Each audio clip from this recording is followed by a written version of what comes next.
Our response to the question, why are we doing things, suggests an outside power. This is really risky. We weaken ourselves the more we act on behalf of others. We are now sand dunes, content to change and adapt to the winds of a demanding ocean rather than mountains.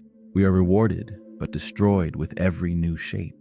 We run the risk of dying with an index of knowledge and beliefs, but a missing volume on ourselves after about 85 years of this devastation. Our spirits are still unknown. However, this does not have to be the case. Although combating this threat is not simple, it is possible. We can make the modification. The essay Self-Reliance was written by the 19th century author and philosopher Ralph Waldo Emerson. In this book, Emerson opposes ideas like consistency and uniformity and extols the benefits of instinct and self-belief. To put it simply, self-reliance is the conviction that we can effectively navigate life with the help of our own hearts and souls. Here, we run the risk of addressing Emerson's idea in a clumsy, stupid way. Emerson doesn't take each man at face value. His proposal for libertarian, laissez-faire public policy is not very specific. Additionally, he disagrees that everyone should behave in accordance with their own wish.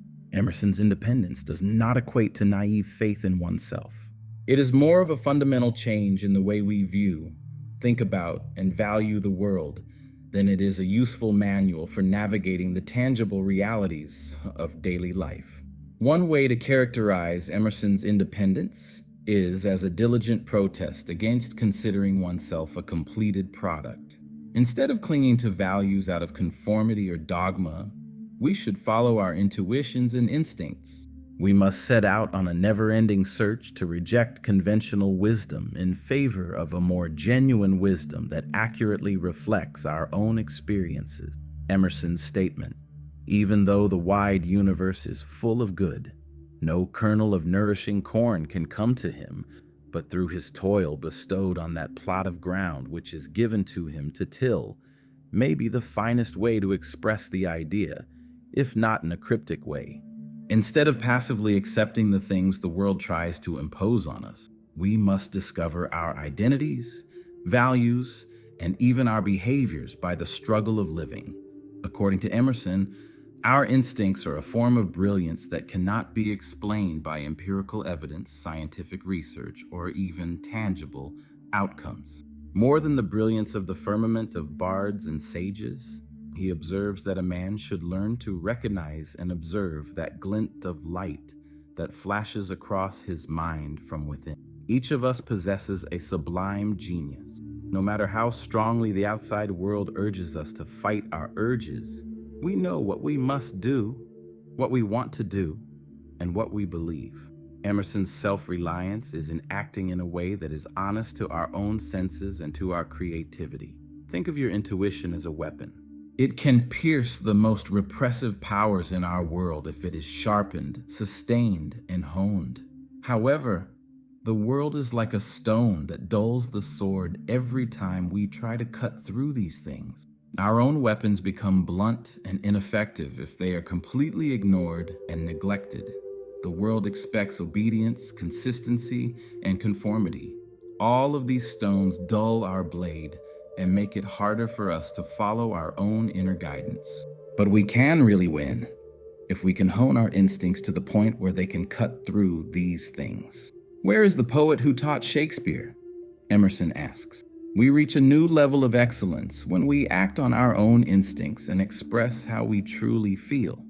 Because they repeated convention and followed custom, the Platos and Shakespeares of history were not great.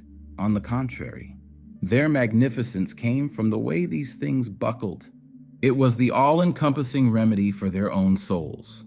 Emerson comes to the conclusion that we are limited to trying to mimic, fit in, or take use of other people's skills. Take out a loan. We never possess these attributes, and we never even look for what makes each of us unique. Therefore, we ought to look for our own unique brilliance instead. This is not the way to discover your potential. There is no other option. The very fact that this genius is entire and belongs to us makes it powerful. We have invested a lifetime of experiences, effort, and thought into our blade when we strike with it as our sword. One could argue that Emerson's independence isolates us from the outside world. However, the exact opposite is true. We find ourselves suddenly prepared to think anything, feel anything, and live in every moment as we let go of other people's demands. In fact, Emerson believed that thinking itself meant being open to new ideas. Nothing prevents the acceptance of new ideas more than the assertion that our previous ideas are definitive and final. On the other hand, we have a more deeper experience of the world when we embrace self-trust and reception. We adjust our radar to avoid groupthink and instead consider ideas, thoughts, and opinions independently of conformity. According to Emerson, fate frequently deceives us into believing that we have reached serenity.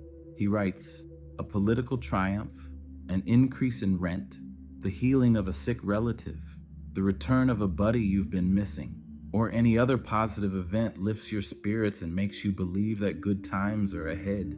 Don't trust it. Outside stimuli are all well and good, but they disappear as soon as they appear. They don't have much forward motion. If our barometers only function by fetishizing good fortune, we will never be at peace. However, we find a calm that is impervious to the whims of good or bad luck when we behave in a way that is true to who we are and makes us genuinely proud of what we have accomplished. Herein lies the strength of independence. It's the path to tranquility. Naturally, the world does not exactly encourage this way of living. Quite the contrary. Therefore, it would be beneficial for us to think about and, in turn, remove the obstacles in our way. When we reject Emerson's self-reliance, the universe seems to reward us with many things, or at least, that's what we believe. However, these benefits limit our capacity to live a happy life. There are the voices that we hear in solitude, but they grow faint and inaudible as we enter the world. Emerson writes, UN Self-Reliance. Every society conspires to undermine each member's ability to be a man. The society is a joint stock business whose members agree to give up the eater's freedom and culture in exchange for better bread security for each shareholder. Conformity is the virtue in the majority of requests. In fact, this is perhaps more true now than it has ever been. Brands and segments make up our world. They both demand that you have to agree with their opinions and preferences. According to the trend cycle, you must enjoy one thing. Some segments of society, whether on the left, center, or right, demand that you blindly embrace their worldview. No matter how true you are to yourself, speaking against the status quo is a slap in the face to these groups. You run the risk of being shunned or punished severely. As a result, we frequently come across individuals, organizations, or the media that assert they are more knowledgeable about our own responsibilities than we are. We should see these for what they are, charlatans, as Emerson advises. Volunteering our allegiances and living according to other people's preferences is something we pay for with our spirits, which are what give us life, not their money. As Emerson observes, the books of our mind turn into unintelligible hieroglyphic. But regrettably, living this way is quite simple. Wearing this mask will earn you material and social rewards. Conformity appears to be the key to ideas like market worth and appeal. It makes sense that we frequently choose what is most comfortable, because the world can be a challenging place. We put on a mask every single day when we comply with the cries of others. The more you put this mask on, the more difficult it is to take off, and the less you can see your own image. Emerson notes that we frequently compare our current selves to our previous selves in order to gauge consistency. Character consistency is frequently regarded as virtue, although this is untrue. Emerson famously states in Self-Reliance that consistency is the hobgoblin of small minds. Examining this concept of consistency reveals that it offers very little value. We wait and tend to the tree season after season because we think it will give us food. yet it never produces any fruit. The world is a garden. Why labor for this tree? Emerson consistently asserts that a great soul has nothing to do. His shadow on the wall could as well be his concern.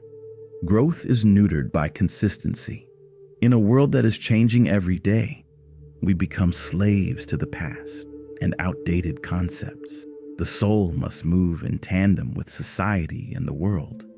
We are irritated by outside forces because they are inconsistent.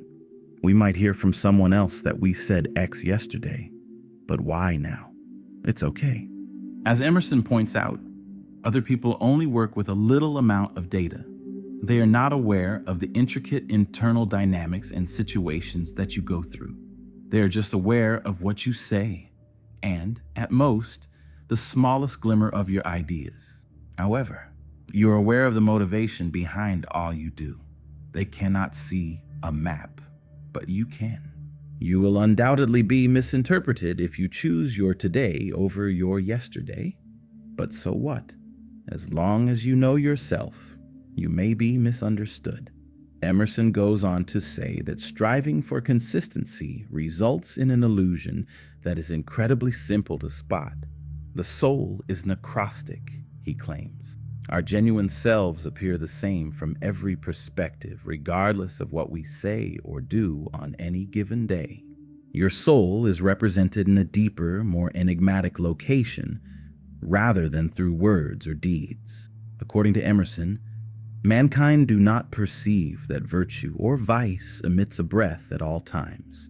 Instead, they believe that they express their virtue or vice exclusively by overt deeds. Your actions and words are merely fleeting artistic manifestations of who you are. We resemble a ship sailing toward its destination.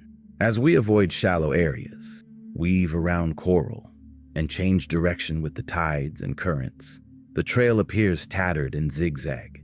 However, the ship's course becomes increasingly clear the farther you are from it. It turns out that this winding path is a straight line. When the soul is true to itself, it travels in a clear, steady path that is deeper than the ebb and flow of daily life. People give you advice on what to do, how to think, and what to believe. Dismiss all of this. Your character's ruined if you comply with these requests.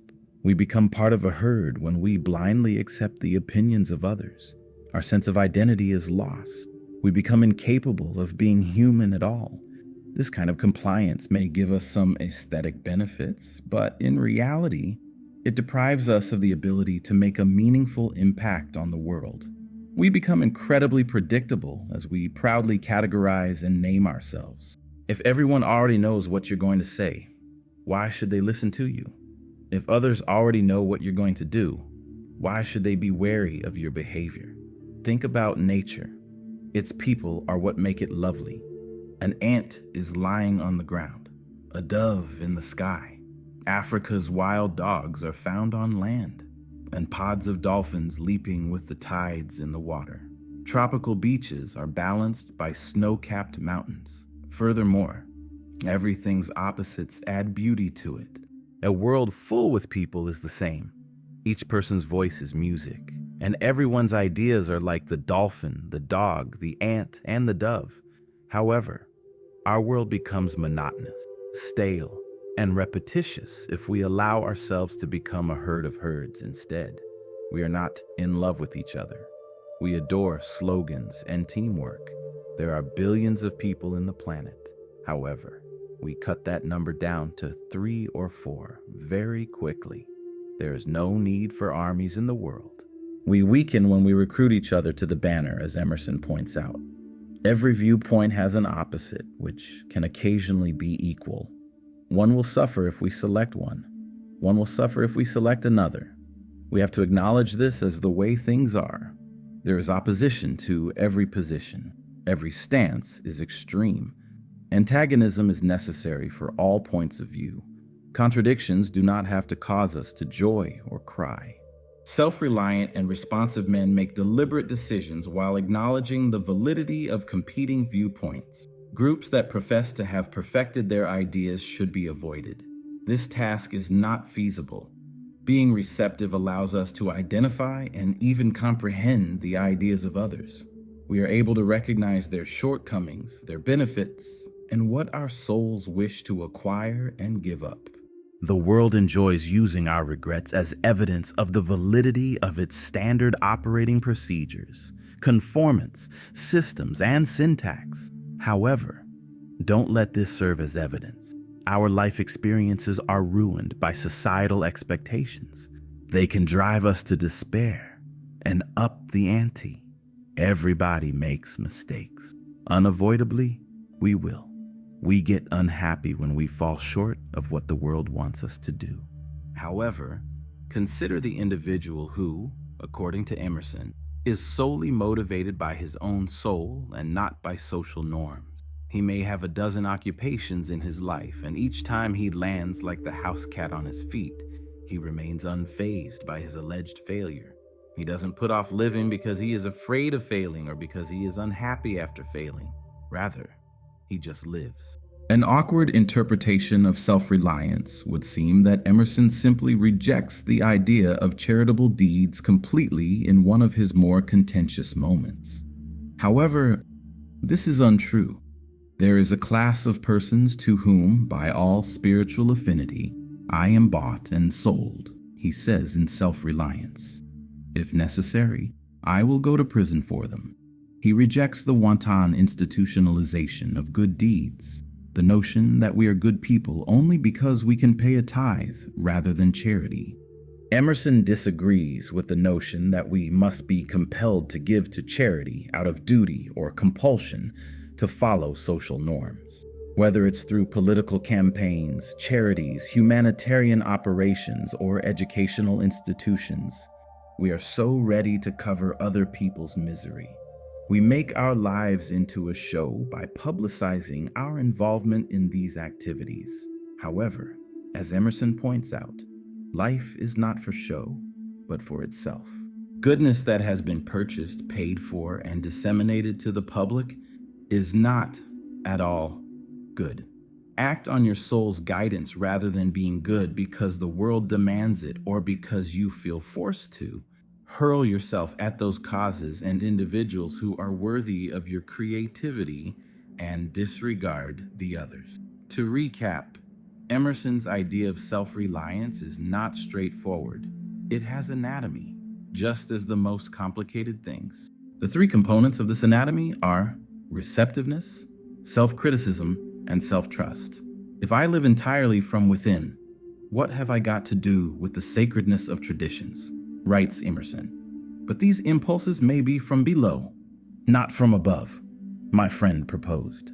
They don't appear like that to me. But if I am the devil's offspring, I will live from the devil, I answered. According to Emerson, we should follow our own rules and believe that only our own nature is holy.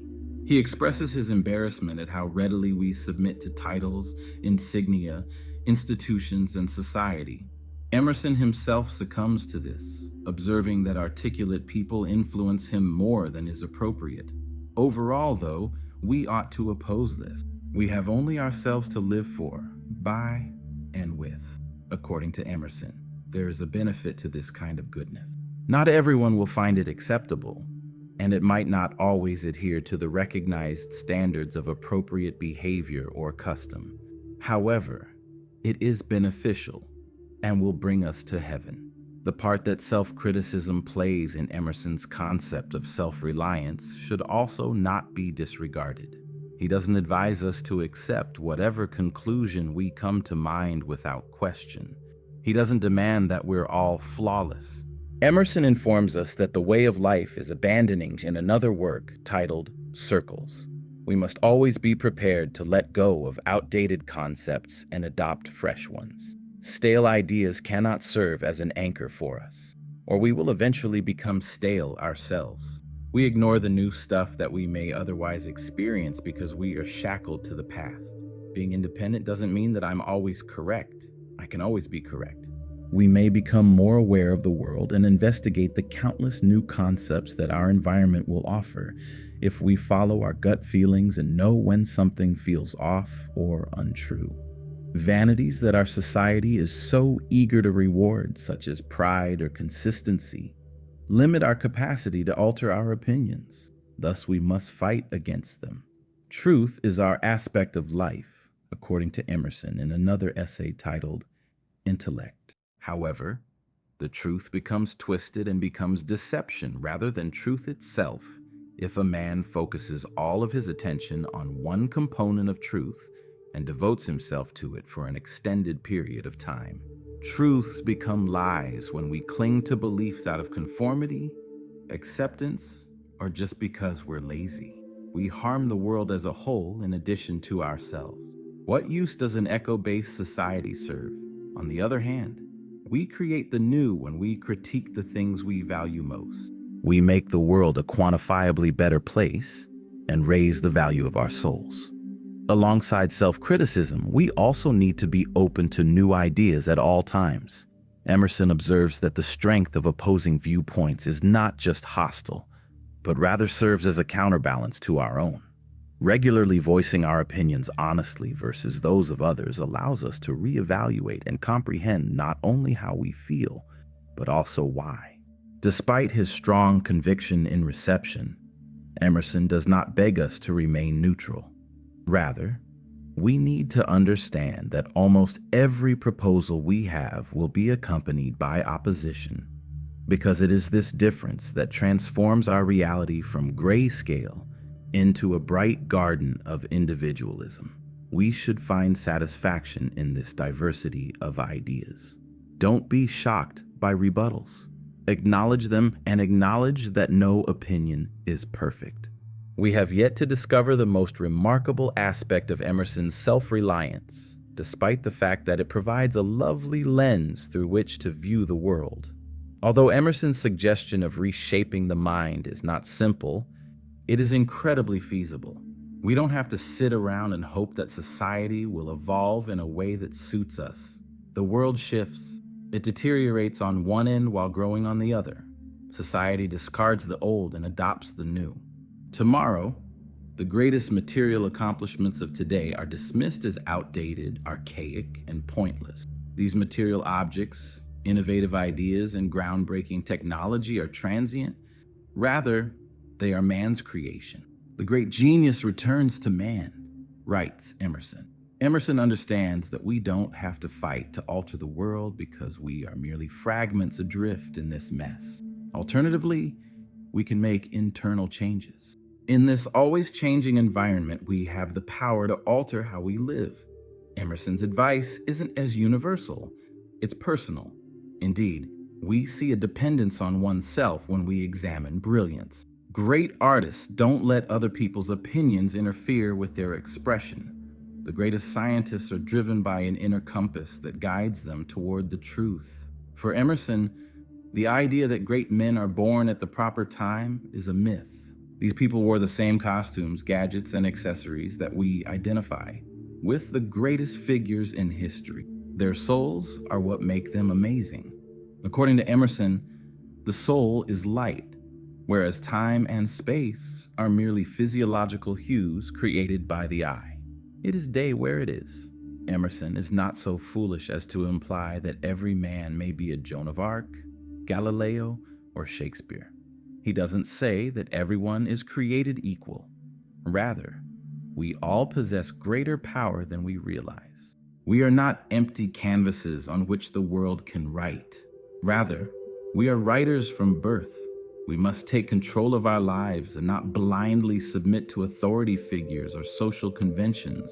We have to write ourselves, whether it's poetry or scrawls. Peace can only be found in this way. Finding self-reliance is not an easy or straightforward process, but it is possible. We don't have to embark on huge conquests or idealized international trips. Wherever you go, your giant follows, as Emerson observes. We dream of the sea when we're at home, and we dream of coming home when we're at sea. Intelligence, tranquility, and greatness are not here or there. Instead, they are inside. Furthermore, crude notions of intelligence or even material capability cannot defeat self-reliance. An idea or conviction of the kind Emerson talks about has its own shield against other people's authority and judgment. Discovering these concepts is similar. The pursuit of them is based on virtue, which we can all develop rather than absurd ideas of gifts or abilities that some people possess while others do not. Although a castle appears exotic to the average person, it is composed of the same metal, stone, and soil that he encounters on a daily basis. The fate of the poor shepherd, who, blinded and lost in the snowstorm, perishes within a few feet of his cottage door, is an emblem of the state of man, Emerson says in a piece titled "The Poet." After that, we ought to battle our snowstorms and purposefully plod through the snow. We'll be home before we know it, and our cottage might be closer than we think.